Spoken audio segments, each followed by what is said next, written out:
मैं दोबारा आप लोगों के सामने हाजिर हुआ हूँ क्योंकि मुझे बहुत सारे लोगों ने कहा कि पहले वाले लाइव के अंदर कुछ ऑडियो डिफ़िकल्टीज थी।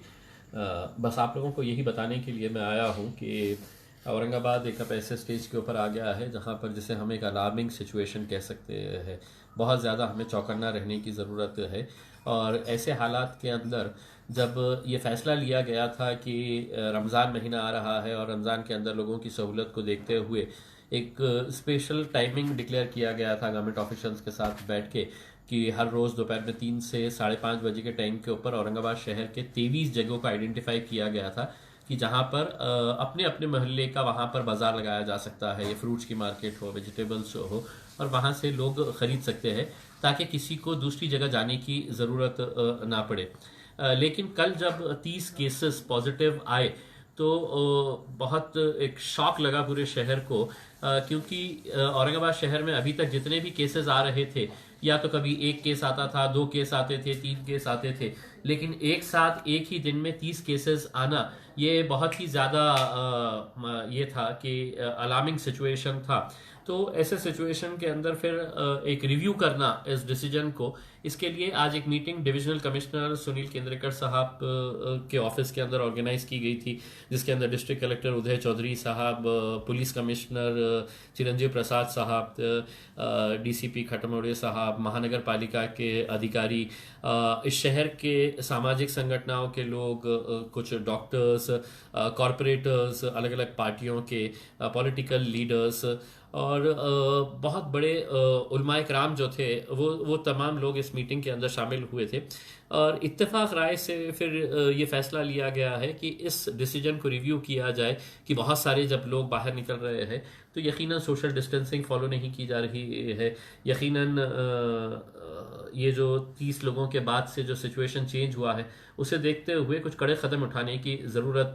थी। उस हिसाब से एक फ़ैसला लिया गया है, यूनानिमस तरीके से ये फ़ैसला लिया गया है कि अब सुबह 7 बजे से लेके 11 बजे तक ही अब मार्केट खुली रहेगी। यानी कि अगर आपको रमज़ान की ख़रीदारी करना हो, सब्ज़ी तरकारी लेना हो, या पूरे शहर के अंदर अगर किस को भी कोई चीज़ खरीदने के लिए जाना है, तो आपके पास जो समय है वो सुबह 7 बजे से लेकर सुबह 11 बजे तक का टाइम दिया गया है। इसके बाद 11 बजे के बाद से बहुत सख्त तरीके से लॉकडाउन इम्प्लीमेंट कर दिया जाएगा, और बहुत ही स्ट्रिक्ट तरीके से अब पुलिस इसको हैंडल करने वाली है, क्योंकि चूंकि ये सिचुएशन अलार्मिंग हो गया है, एक बहुत ख़तरनाक एक सिचुएशन हमारे सामने आ खड़ा हुआ है, इसीलिए कड़े कदम उठाने की ज़रूरत थी। उस मीटिंग के अंदर बहुत अच्छे अच्छे सुझाव भी आए। कुछ लोगों का ये कहना था कि अगर किसी इलाके से जब पॉजिटिव केस आता है तो उसके पास पड़ोस के जितने भी लोग हैं उनको भी उठाकर लेके जाया जा रहा है। गवर्नमेंट का यही कहना है कि एक एहतियात के तौर के ऊपर, क्योंकि ये एक असिम्प्टोमेटिक वायरस है कि नज़र नहीं आएगा कि मतलब किसके पास है, किसके पास नहीं है, किसको इफेक्ट हुआ है, तो ये देखते हुए एक प्रिकॉशन के तौर के ऊपर जहां पर भी पॉजिटिव केस आता है, उस बिल्डिंग के अंदर हो या उस बिल्डिंग के अतराफ में जितने सारे लोग हो, या वो जो पॉजिटिव केस आया है वो किन किन लोगों के कांटेक्ट में आया है, तो वो सभी को लेकर जाया जाता है, उनका टेस्ट कराया जाता है, और वो अगर नेगेटिव आ जाता है तो यकीनन उन्हें छोड़ दिया जाता है। लेकिन ये टेस्ट दोबारा होना चाहिए, ये टेस्ट दोबारा होना चाहिए, इस वजह से उन लोगों को रखा जाता है। शिकायत ये भी मिली थी कि जहाँ पर क्वारंटाइन सेंटर्स है वहाँ पर अच्छी सुविधाएं नहीं है, सहूलतें नहीं है, ये भी प्रशासन के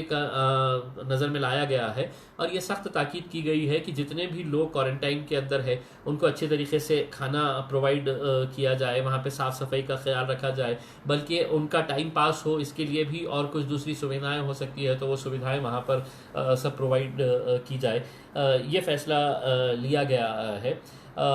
ये भी कहा गया है कि लोगों को काउंसलिंग करने की ज़रूरत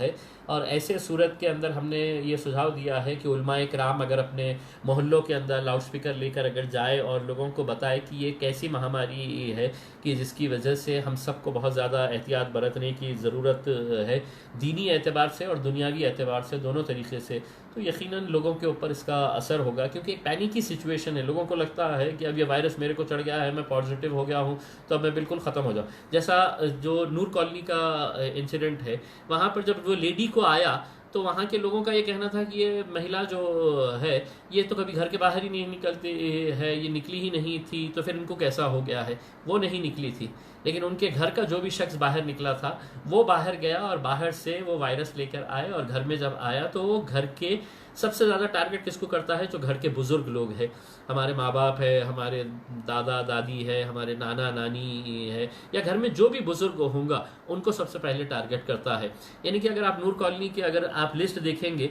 तो उसमें 2 साल की एक बच्ची भी है, 5 साल के भी है, 7 साल की भी है। ये बच्चों का क्या कसूर है? ये तो घर में ही होंगे, लेकिन घर का कोई एक बंदा अगर बाहर गया होगा, उसने वो वायरस लेके आया, तो वो घर के पूरे लोगों को पॉजिटिव किया गया। तो ये है कि ऐसे वक्त के अंदर प्रशासन के साथ, पुलिस डिपार्टमेंट के साथ पूरी तरह से कोऑपरेट करिए। कुछ लोग गलत गलत तरह के वीडियो निकाल के डाल रहे हैं, कुछ लोग ये कह रहे हैं कि इनको क्यों उठा कर लेके गया है, इनको तो कोई सिम्टम्स ही नहीं है। ये वो लोग हैं जिन्हें बहुत ज़्यादा जानकारी नहीं है, ये वो लोग हैं जिन्हें साइंस क्या है, वायरस क्या है, ये कुछ समझ में नहीं आता है, लेकिन वो यही समझ रहे हैं कि भाई इनको तो कुछ है ही नहीं, तो इनको क्यों लेकर गया है। अब सवाल यही है कि ये वायरस चूँकि किस में है किस में नहीं है, ये जब तक आपका स्वैब टेस्ट नहीं लिया जाएगा तब तक आइडेंटिफाई करना बड़ा मुश्किल है। अब जहाँ जहाँ पर भी जो पॉजिटिव एरियाज जो आए हुए हैं, जैसा नूर कॉलोनी का हो गया है, आसिफिया कॉलोनी का है, खिलारख का एरिया है, तो वहाँ पर ये निर्णय लिया गया है कि वहीं पर ही मेडिकल की एक टीम पूरी वहाँ पर बैठेंगी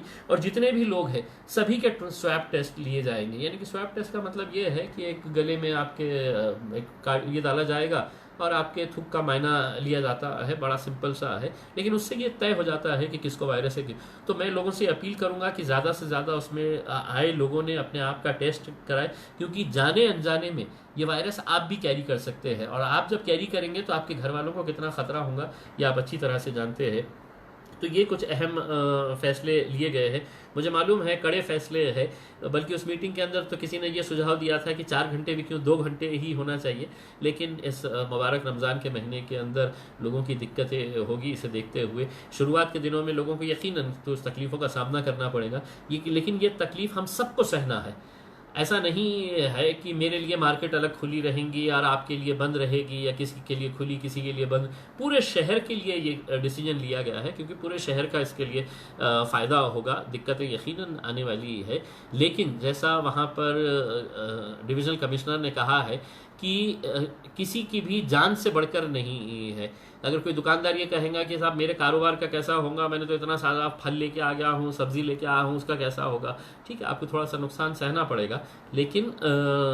आपकी और इस शहर में रहने वाले लोगों की जान से बढ़कर नहीं है। हमने प्रशासन को यही कहा है, जो गरीब बस्तियां हैं जहां पर टोटली सील डाउन कर दिया गया है, वहां पे खाने का इंतज़ाम किया जाए। पानी क्या बहुत बड़ा मसला है कि कई कई इलाकों के अंदर 6-6, 7-7 दिन के बाद पानी आ रहा है। तो प्रशासन ने ये आदेश दिया है महानगर पालिका को कि हर इलाके में कम से कम 3 दिनों के बाद पानी आया जाए, इसका प्रबंध